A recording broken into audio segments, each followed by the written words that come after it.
ஆண்டவர் பார்க்கிறார் என்று வாழ்க்கையை அவருக்கு அர்ப்பணித்து நம் அன்றாடம் பணிகளை செய்வோம். என் வார்த்தையை கேட்டு அதன்படி நடப்பவர்களே என் தாயும் சகோதரர்களும், அவர்களே விண்ணரசுக்குள் செல்வர். ஆண்டவரின் திருவுளத்தை நிறைவேற்றுவதே ஆன்மீகம். அவர்கள் ஆண்டவரில் என்றும் நிலைத்திருப்பர்.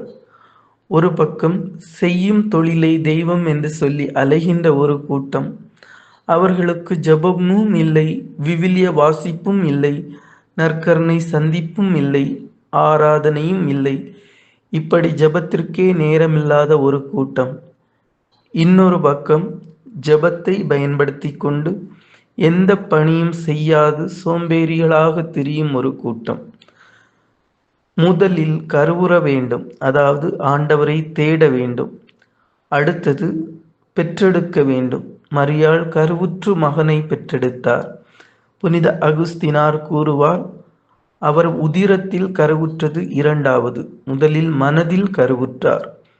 ஆண்டவரின் வார்த்தையை கேட்கும் ஆணும் பெண்ணும், வயதானவரும் இளையோரும், பணக்காரரும் ஏழையும் கருவுறுகிறார்கள். ஆண்டவருடைய விருப்பத்தை தேர்ந்து தெளிவதுதான் கருவுறுதல். அன்பு வாழ்வால் மற்றவருக்கு பணி புரிவதுதான் பெற்றெடுப்பது.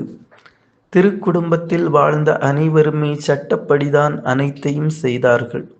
இன்று பலரும் சட்டமே வேண்டாம் என்று சொல்கின்றனர்.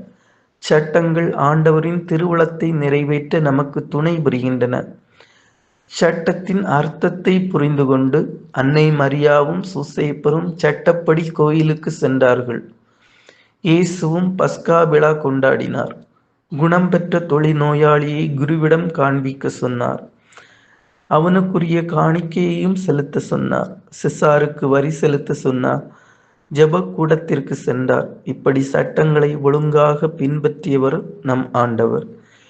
குழந்தை இயேசு வளர்ந்து ஞானத்தால் நிறைந்திருந்தார். அதுபோல நாமும் ஒவ்வொரு நாளும் ஆன்மீகத்தில் வளர வேண்டும், அடக்கம் செய்யப்படும் வரை.